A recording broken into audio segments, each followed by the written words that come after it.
को दे दो, समर्पण कर दो। प्रभु ये मेरा जीवन तेरा है, तेरे हाथ में देते हैं, तू मुझे सामर्थ्य दे। तब लिखा है हम बहुत दूर थे, पहले परमेश्वर से बहुत दूर थे, हम उसके नहीं थे, हमें उसने अपने लहू से खरीदा।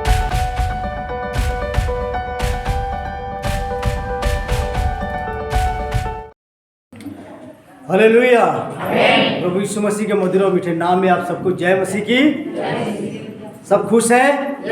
आप अपने पड़ोसी से हाथ मिला के बोलिए, आज का दिन यहोवा ने बनाया।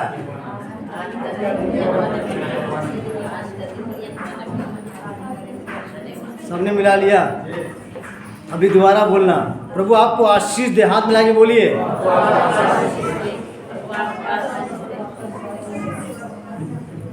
हालेलुया। आज के वचन मनन करने के लिए हमारे साथ याकूब उसका चौथा अध्याय निकालेंगे। मैं पढ़ता हूँ और आप लोग भी ध्यान से सुनना। और आपका जो बाइबल है उसके अंदर देखिए कि परमेश्वर का वचन क्या कहता है। 4 अध्याय 1 से लेकर 10 तक है, लेकिन जो मैं बातें करूँगा वो 7 से लेकर के 10 तक, यानी 3 आयतों पे, ठीक है। और ये मैं इसलिए पढ़ रहा हूँ ताकि आपको मालूम है इसका बेस है ना। मकान खड़ा हुआ है कि बेस क्या है, जैसे पिलर किस चीज़ पे खड़ा है, पिलर पे खड़ा है। इसी प्रकार से जो 7 से लेकर के 10 तक आयते हैं उसका पिछले से संबंधित है, ठीक है। इसलिए परमेश्वर के अधीन हो जाओ और शैतान का सामना करो तो वो तुम्हारे पास से भाग निकलेगा। परमेश्वर के निकट आओ तो वो तुम्हारे भी निकट आएगा। हे पापियों, अपने हाथ शुद्ध करो और हे दुचित्त लोगों, अपने हृदय को पवित्र करो। दुखी हो और शोक करो और रो, तुम्हारी हंसी शोक में और तुम्हारा आनंद उदासी में बदल जाएगा। प्रभु के सामने दीन बनो तो वो तुम्हें शिरोमणि। 7 से 8 आयतों में इसका उपचार देखते हैं। आज हमारा जो संदेश है, मुख्य संदेश उसका यही है, संसार में दुखी जीवन का उपचार। समझ में आ रहा? मुख्य संदेश का है संसार में दुखी जीवन का उपचार। आप संसार में दुखी हैं, आप परेशान हैं, आप समस्या में हैं, आप दिन रात हमेशा खुश नहीं रहता जीवन, आप कहीं ना कहीं परेशानी में हैं। वचन क्या कह रहा है? आप कहते हैं कि मैं बहुत कमाता हूँ लेकिन मेरी कमाई बचती नहीं है। हम बड़े परिश्रम कर रहे हैं लेकिन ये सारे दुखों में चला जा रहा है, परेशानियों में चला जा रहा है। कई बार होता है कि इतना पैसा रह के भी क्या फ़ायदा जब सुख के साथ दुख क्या है, 2 रोटी भी नहीं खा सकते। हमारे घर में बहुत कुछ, सब कुछ है, लेकिन हमेशा लड़ाई झगड़ा है। ऐसा क्यों है? आप इस चीज़ों से परेशान हैं।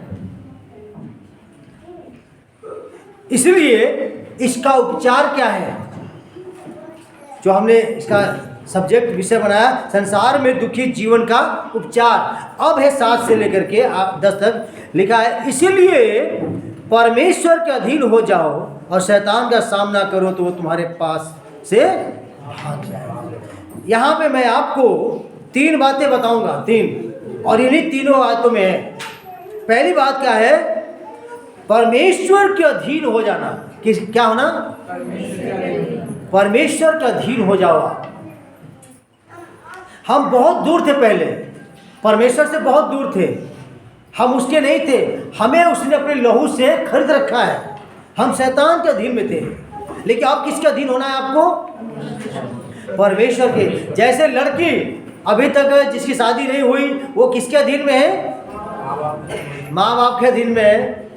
शादी होने के बाद पति के अधीन में हो जाएगी, और वो ऐसी अधीन में रहती है, अगर जमीन का मामला आ गया तो अपने माँ बाप की ओर नहीं जाएगी, अपने पति के साथ रहेगी, है ना। हाँ, हमें भी मिलना चाहिए, है इस तरीके का अधीनता है। तो हम अधीनता को, ये बात को समझें कि हम यदि प्रभु यीशु के साथ आए हैं तो हम कितना अधीन रहें, और अधीन क्यों रहें, अधीन क्यों रहना है। आप समझे? औरत अगर अपने पति की अधीनता में नहीं है तो वो क्या प्राप्त कर सकती है? कोर्ट का फैसला है, कोर्ट का फैसला है, यदि औरत अपने पति के अधीन में नहीं रहती है और वो तलाक लेना चाहती है तो किसी प्रकार का कोई हिस्सा उसे न दिया जाए। यदि पति छोड़ता है तो उसके प्रॉपर्टी पे उसका अधिकार होगा, एक अधीनता। अब हम लोग मसीह लोग हैं, हम प्रभु के लोग हैं। अब हम देखिए राजाओं के राजा, प्रभुओं के प्रभु के बच्चे हैं, तो उसकी प्रॉपर्टी किसकी है? हालेलुया। इसलिए आप इस संसार में उसके अधीन रहो, ताकि इसी संसार में कौन घूम रहा है? शैतान। समझ में आया ना? हमें परमेश्वर से छीन लेना चाहता है ताकि हम उसके उत्तराधिकारी ना हो सके, और हमें इस संसार में शैतान बुरी स्थिति में लेके जाना चाहता है, तबाह कर देना चाहता है, और संसार में ऐसा कर देना चाहता है कि हम अपने जीवन में सुख विलास की सिर्फ चिंता करें, शरीर के अभिलाषाओं के लिए। इसलिए हमें किसके अधीन रहना चाहिए? परमेश्वर के अधीन। तब लिखा है जब हम अधीन में हो जाएंगे, फिर लिखा है शैतान का सामना करो तो तुम्हारे पास से भाग। क्या आप इतने बलवान हैं आप लोग इतना कि शैतान को भगा सको? हाँ जी बताओ। जबकि शैतान बहुत कुछ देने वाला है दुनिया में। शैतान की पूजा करने वाले पूजा करते हैं और लोग जो है प्राप्त करते हैं, लेकिन वचन में लिखा है जो परमेश्वर से आशीष आती है उसमें श्राप नहीं होता है, उसमें दुख नहीं होगा। लेकिन शैतान से पाया हुआ चीजें क्या होगा? नष्ट होगा, उसमें दुख होगा। इसलिए प्रियो यहाँ लिखा है शैतान को हराना है तो परमेश्वर के अधीन के में रह करके कर सकते हो। जैसे कि अभी इजराइल छोटा सा देश है, मालूम है? छोटा सा देश है, क्या वो दुश्मनों से तीन तरफ घिरा हुआ है। ऊपर लेबनान है, बगल में सीरिया है, बगल में इराक है, जॉर्डन है और सऊदी अरब है। सारे 5-7 मुस्लिम देश हैं। वो जीत पाएगा छोटा सा इजराइल? नहीं। इसीलिए हम और आप सीरिया इजराइल जो है, अगर अमेरिका के साथ ना हो, यूरोपियन संघ के साथ ना हो, तो कौन मदद करेगा उसको? उसे कैसे हथियार आएगा? जैसे कि अभी भी यूक्रेन है, रसिया के साथ लड़ाई हो रही है। अगर वो यूरोप के साथ ना रहे और अकेले कहे मैं लड़ूंगा, छोटा सा देश है, रसिया से जीत पाएगा? नहीं जीत पाएगा। इसीलिए हम और आप, शैतान हमें बहुत दुनिया में क्या कर रहा है? तोड़ मरोड़ कर रहा है, हमारे परिवार में फूट डाल रहा है, शैतान अभिलाषाओं में डाल दे रहा है, बहुत सी चीज़ों में। हमें क्या करना चाहिए? हमारा उपचार क्या है? परमेश्वर के हाथ में जाओ, अपने आप को दे दो, समर्पण कर दो। प्रभु ये मेरा जीवन तेरा है, तेरे हाथ में देते हैं, तू मुझे सामर्थ्य दे। तब लिखा है पवित्र आत्मा के वरदान को मांगो, वो तुम्हें देगा। पवित्र आत्मा इस्तेमाल करेगा और शैतान को भुड़कोगे, वो दूर भागेगा। हालेलुया। हमें और आपको सही बताओ, यहाँ जितने लोग, कुछ लोग बीमारी, जितने भी चर्चे हैं जहाँ प्रभु के दास लोग दुआ करते हैं, वो कोई बहुत पावरफुल थोड़े होते हैं, या अपने क्या है बाजुओं का जोर थोड़ा दिखाते हैं कि मार मूर के निकाल दे थप्पड़ से दुष्टात्मा। सिर्फ सामर्थ्य के द्वारा, उस शब्दों के द्वारा, यीशु के नाम में। हालेलुया। वरना हमारे पास कुछ नहीं है, हम बल का उपयोग नहीं कर रहे हैं। पहली बात थी कि शैतान को अगर हराना है तो परमेश्वर के अधीन हो जाओ। दूसरी बात, 8वीं आयत को देखिए, परमेश्वर के निकट आओ तो वो तुम्हारे भी निकट आएगा। हे पापियों, अपने हाथ शुद्ध करो, और हे दुचिते लोगों, अपने हृदय को पवित्र। अब यहाँ पे क्या लिखा है? परमेश्वर के निकट आओ। अगर अपने आप को शुद्ध बनाए रखना है, क्योंकि आज तक तुमने बलिदान किया, आज तक चढ़ावा चढ़ाया, आज तक तुमने क्या किया? यात्राएं किया, बहुत कुछ किया। क्या छुटकारा मिल गया था? बोलिए, क्या छुटकारा मिल गया? अगर मिल गया होता तो आप यहाँ क्या करते? आज भी लोग कह रहे अरे भैया मैं तो बहुत डॉक्टरों के फील लिया, वो झाओं के पास चला गया, इनके पास भी गया, कहाँ नहीं गया। फिर यही आता, कहाँ नहीं गया, लेकिन यीशु मसीह के पास आया, मुझे किसी ने बताया, भाई वहाँ पादरी रहते हैं, वहाँ चर्च है, वहाँ चले जाओ। और उसके बाद जब वो विश्वास के साथ आता है, पास्टर भी विश्वास के साथ प्रार्थना करता है, तब क्या होता है, वो भी प्रभु के निकट आता है। हालेलुया। अपने घर से चल करके कहाँ किसके निकट आता है? प्रभु के पास आता है। वहाँ जो है वो कहता है कि मेरे लिए प्रार्थना करिए, मैं चाहता हूँ यीशु मसीह को। तो हम पादरी भी बोलता है ठीक है यीशु मसीह को इस तरीके से जानो, वो निकट आ जाता है। तब लिखा है, कहता है कि तुम अपने आप को क्या करो, शुद्ध करो दुचित्ते लोगों। दुचित्ते का मतलब क्या होता है? दो तरफा मन रखने वाले, इधर भी उधर भी। आप समझ आए ना? त्योहार आया तो इधर भी लुढ़क गए, त्योहार अपना आया, क्रिसमस बड़ा दिन आया, चलो भाई चलते हैं। कहाँ चलते हैं? झांसी पे चलते हैं। इधर प्रभु कहता नहीं, ये मिलावट अच्छी बात नहीं, हमें पसंद नहीं है। अभी मैंने एक आयत भी भेजा था, आयत भेजा था बाइबल से पढ़ करके, मिलावट प्रभु को पसंद है।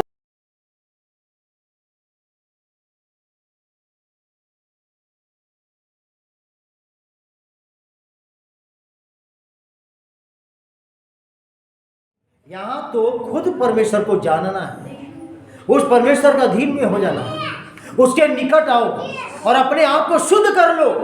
उसका लहू हमारे और आपके पापों के लिए बहाया, हम लोगों के लिए बहाया गया है। उसके लहू में अपने आप को क्या करो, तुम शुद्ध कर लो। हे प्रभु, तू मेरे पापों को, अपराधों को तुम माफ कर दे, क्षमा कर दे प्रभु जी, और वो तुम्हें शुद्ध करने में सक्षम है। हालेलुया। पहला यूहन्ना की पत्री, और उसके मैं पढ़ता हूँ, आप लोग रहने दीजिए, मैं जल्दी से पढ़ लूँगा, उसे मैं आपको बता देता हूँ। और उसके एक